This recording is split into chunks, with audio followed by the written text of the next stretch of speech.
I'm worried about the state of affairs today in Europe. European countries are divided, and these are divisions that we haven't seen since the time of the Cold War. But in a way, we're living in an environment that is even more complex. Some of the challenges that we face are challenges that seem to have taken us by surprise. We have a problem of violent extremism, a problem of terrorism in our cities. Climate change is increasingly a factor, and a factor that will have security implications. On top of this, we have from migration and the impact of migration. We have now conflict in the middle of Europe. And these have an impact on everything else. These have impacts on migration, these have impacts in organized crime, terrorism, etc.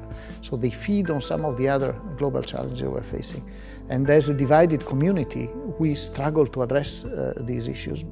We as the OSCE are engaging in trying to address and to try to support ways to resolve these issues. But it's issues that have very deep roots, and also the roots need to be addressed. I see responses that all seem to be relatively short term. We need to prepare ourselves to, first of all, to understand better why we are facing this situation, and to have a policy to address also the causes of these problems. In this phase, we need strong leadership. And strong leadership to invest in long-term strategies to address these issues. We need to engage with new actors. We need women more in the front lines to help address some of these problems. We need to engage with young people who have, by definition, a long-term perspective.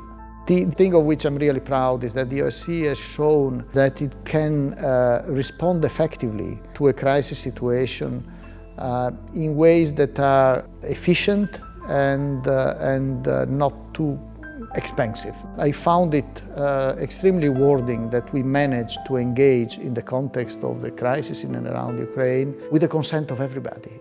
The Ukrainians, the Russians, the Europeans, and everybody contributed to the operations on the ground. Everybody engaged on the political process. It's unfortunate that we don't see the kind of progress we would have expected, but the path is there. If they decide to walk it, we're there to support them. We have seen, and we will be marking in a few days with a ceremony, the first fatality we had in the field in the context of our operation in Ukraine. And that will be a very vivid example of a person who has sacrificed his life to help others. He was a paramedic. He served in Afghanistan, he then came to Ukraine, and he was there to help the others, and then unfortunately as a result of an incident, he was the one who lost his life. But I think it will remain also as a symbol of this kind of engagement of the people of the OSCE to promote some of the key goals of the organization, to promote peace, to promote a better life. So this is what also is the OSCE. It's a microcosm where everybody interacts and everybody contributes to a common goal, which is that of creating an environment of stability and security.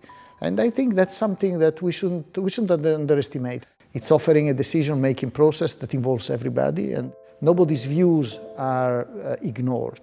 Everybody has a possibility to contribute, has a possibility to adjust, and to make sure that its own perspective is also reflected and taken into account in the decision-making process. To be very frank, I will miss its people. I think the people of the OSCE and the people who work for the organization are the best resource we have. And we have some great people, really, who have invested a lot in this organization. My successor will have to find his or her own way of interpreting this role. But certainly, a couple of things that I would certainly advise is be always ready to listen. I think listening is key. Understanding people's problems is the first step towards finding a solution, finding ways to address those issues. The second is patience. It can be frustrating. Perseverance, I think, is key. You need to keep moving, to keep trying. You must be able to understand which is the right thing to do, And once you have figured it out, you have to find a way to make it happen.